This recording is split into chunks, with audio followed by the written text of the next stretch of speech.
Intinya kita tetap harus berusaha, karena rezeki itu tentunya kita harus jemput ya teman-teman ya. Jadi tidak kita santai-santai mendapatkan, tiba-tiba mendapatkan bleng. Wah, tentunya kita harus menjemput. Untuk rezeki itu menurut saya ya harus dijemput dengan jerih payah, dengan berusaha dengan semaksimal mungkin.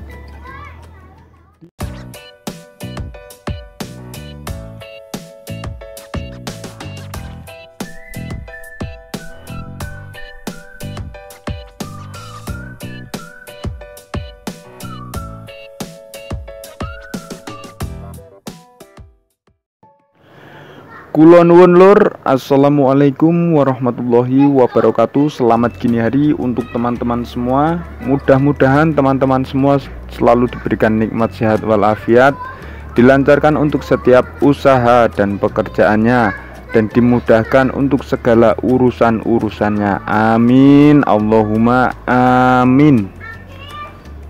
Rutinitas aktivitas kuli sembako seperti biasa ya teman-teman ya, tentunya masih di tempat rutinitas atau masih di toko sembako, dan ini sedang melayani salah satu dari pelanggan tetap saya ya teman-teman ya.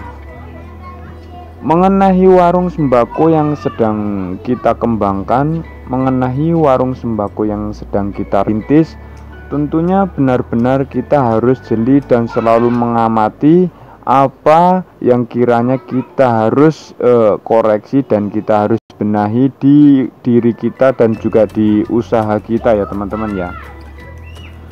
Untuk warung sembako ini tentunya untuk sistematik cara penghandelan, sistematik cara pengelolaannya tentunya berbeda-beda ya teman-teman ya. Tidak semua orang sama, tidak semua pemilik warung itu sama untuk cara pengelolaan dan cara menghandlenya, karena setiap orang tentunya mempunyai cara sendiri-sendiri atau cara masing-masing ya teman-teman ya.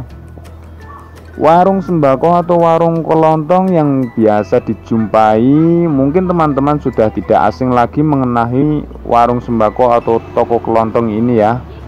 Warung sembako atau toko kelontong ini bisa dilakukan atau bisa siapa saja yang mau berusaha untuk berwirausaha di bidang toko sembako ini tentunya bisa teman-teman.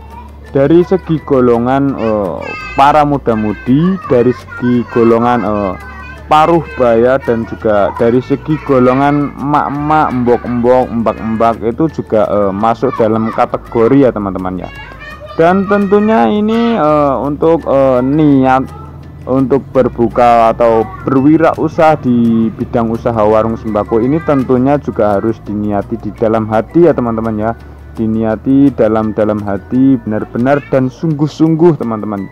Jangan setengah-setengah ya teman-teman ya. Jadi dengan modal berapapun yang kita punya, untuk menyesuaikan dengan kondisi keadaan yang kita miliki, dengan kondisi keadaan yang mungkin lagi ada modal sedikit, itu tentunya bisa untuk berwirausaha toko sembako. Untuk yang pensiunan, yang mungkin bingung ya untuk iseng-iseng atau untuk mengisi waktu, kira-kira mau buka usaha apa ya, bisa teman-teman untuk dicoba, untuk mencoba bidang usaha warung sembako ini.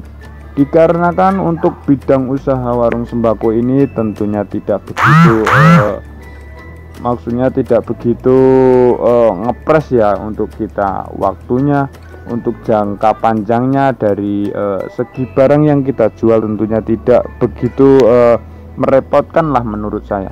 Dikarenakan untuk warung sembako ini kan barang kering ya teman-teman ya, kebanyakan barang kering, dan tentunya apalagi kalau salah satu dari barang kita itu orderan dari supplier atau dari sales, itu tentunya kan kita bisa tukerkan atau kita bisa BS kan untuk barang yang kurang laku, bisa ditarik, kira-kira seperti itu teman-teman. Bidang usaha warung sembako ini mulai sekarang ya teman-teman ya, dimana-mana ada teman-teman. Bahkan dari jarak dari kita jualan 2 sampai 3 rumah itu sudah hampir ada lagi yang jualan. Tetapi ya tidak apa-apa teman-teman, hitung-hitung ya sama-sama mencari rezeki ya. Kita memikirnya seperti itu saja teman-teman. Rezeki sudah ada yang ngatur ya teman-teman ya. Intinya kita tetap harus berusaha, karena rezeki itu tentunya kita harus jemput ya teman-teman ya. Jadi tidak kita santai-santai mendapatkan, tiba-tiba mendapatkan bleng. Wah, tentunya kita harus menjemput. Untuk rezeki itu menurut saya ya harus dijemput dengan jerih payah, dengan berusaha dengan semaksimal mungkin. Di Jabodetabek ini tentunya untuk warung sembako teman-teman bisa untuk menilai sendiri ya teman-teman ya. Di daerah teman-teman, di daerah saudara-saudara semua, itu tentunya untuk warung sembako itu sangat rapat sekali. Tapi jangan khawatir kalau teman-teman untuk berminat berwirausaha warung sembako. Intinya kita harus mengetahui barang modal yang kita jual kepada konsumen kita, ke salah satu customer kita ya teman-teman ya. Dikarenakan kan namanya warung satu dan warung yang lainnya kan tentunya untuk harga jualnya kan tentunya berbeda-beda ya teman-teman ya. Dan untuk para pemula, untuk para perintis usaha warung sembako itu usahakan untuk mematok harganya di awal merintis itu jangan terlalu mahal. Jadi ya hitung-hitung nyari rengganan dulu lah. Kita ngasih harganya di bawah rata-rata. Yang penting kita sudah dapat opah, kira-kira seperti itu ya teman-teman ya. Untuk sistem jualan untuk pemula dan juga perintis utama. Jadi kita harus mematok harganya jangan terlalu tinggi. Jadi di bawah rata-rata lah, karena kita dalam proses mencari pelanggan, kira-kira seperti itu teman-teman. Dan intinya setiap kali kita belanja, setiap kali kita order barang, tentunya kita harus jeli dan teliti. Jangan lupa untuk selalu mengecek barang belanjaan kita untuk harga dan juga untuk barangnya. Kita harus benar-benar teliti apa yang naik dan juga apa yang turun. Itu setiap hari harus dikoreksi ya teman-teman ya.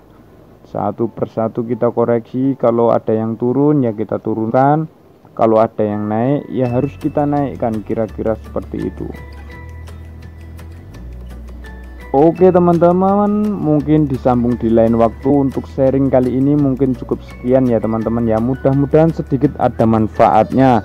Tetap semangat intinya. Dan mohon maaf jika ada tutur kata yang kurang berkenan dari saya, mohon dimaafkan.